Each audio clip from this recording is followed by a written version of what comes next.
right, today's video is going to focus on trying to fix this sesquicentennial commemorative bucket.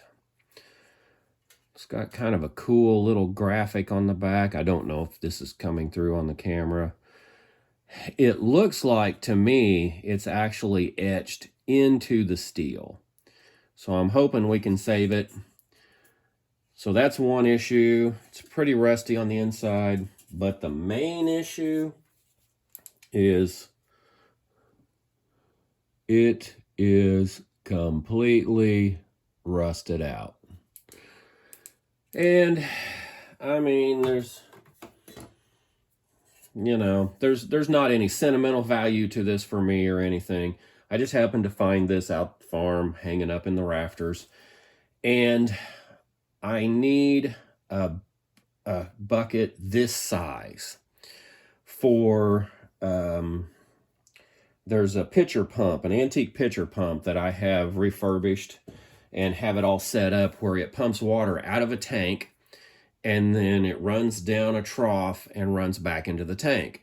And what it's for is, in a week actually, our local Maple Leaf Antique Tractor Show will be put on again for this year. And I set up a display where I run Maytag engines, Maytag washing machine. Last year we ran a Walesko steam engine setup.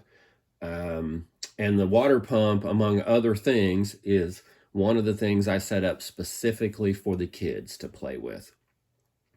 Well, the water pump, if it sits for very long, it needs primed. And it's a good lesson to teach the kids that you had to prime the pump sometimes. And this is just about perfect for that. And yes, I could go buy one, but hopefully I can get this repaired for about $2.50 plus my time, and I'm kind of bored anyway. So I'm going to see if we can repair this and clean it up, and I'm really hoping I can get this stuff to come back out.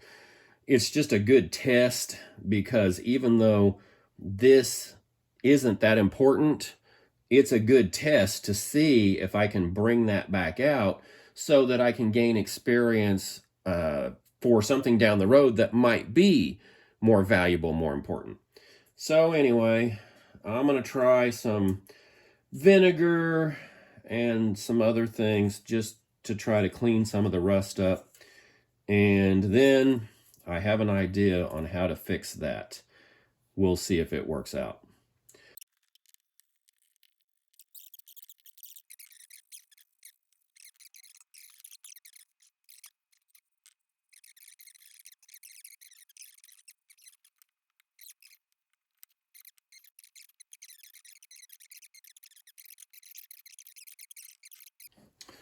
All right, so here's where we're at right now. This came out pretty good, at least while it's wet. We'll see how it looks after I've treated it.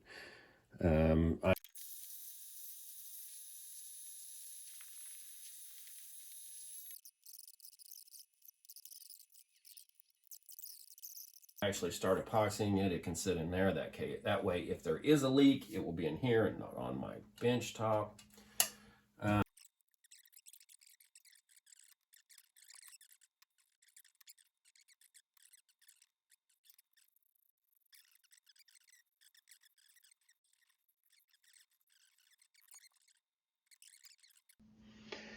All right, the epoxy is not completely hardened, but you can touch it. It leaves fingerprints, so if you're doing something and you don't want fingerprints in it, wait longer, 15-20 minutes. But this is dry enough that now I might be able to peel the tape off, but I'm not going to risk it because there is a pretty big spot there and I don't want to pull it out. As you can see, there's a few pinholes that were revealed by the cleaning process. So I'm going to go ahead, mix this one, dump it in the bottom, mix it. And I'm going to take a screwdriver and I'm just going to dot all of the little pinholes. and just let them do what they need to do. And then the rest can sit in the bottom and fill in some more. Then we'll start, after it cures, we'll start with the sealing process.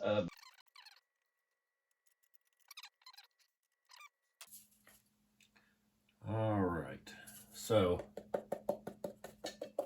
we are already quite a bit more sturdy, and I decided to try the hairdryer on hot to help cure it faster, because I thought, you know, it gets hot as it cures, more heat will help it cure faster. Actually, what it did was it liquefied slightly some of the epoxy that was still, I guess, not quite hardened, and it was able to flow around a little bit. So number one, there's that. Number two, it looks like so far on the sides I've had no leak through on the pinholes where I patched those, and on the bottom where it had that major break, I had a slight amount of leak through. So, and it is still just slightly sticky to the touch. But it's already way more solid than it was. Later down the road, I could, next time I get to town, I could buy another tube of epoxy and do the whole bottom. Now that that's sealed up, it won't leak through, and I could literally just set it and just do the whole bottom, and then it would definitely be strong enough for what I'm using it for. So there's what it looks like. You can see through the epoxy, so you can see the light, but it looks sealed. Now, you know, I'll have to do the water test, but right now I do not want to get it wet if I'm going to paint it.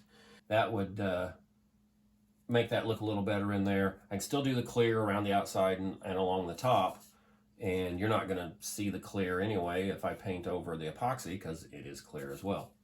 So I'm thinking, I'll have to go see. I think I have some silver. Let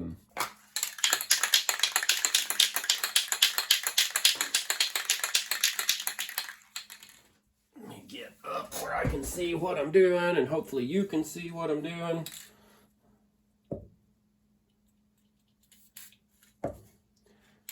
Been years since this paint was used. Let's see if it still works. There we go.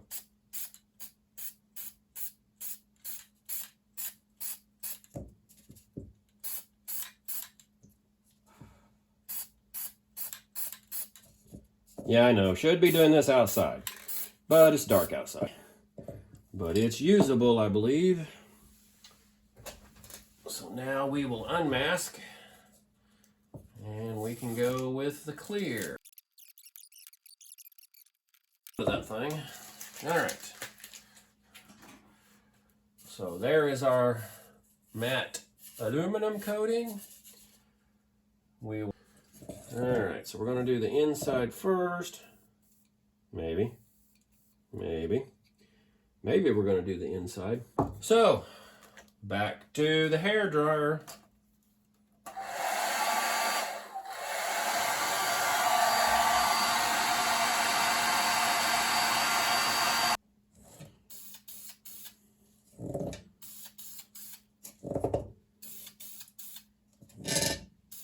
I'm going to have a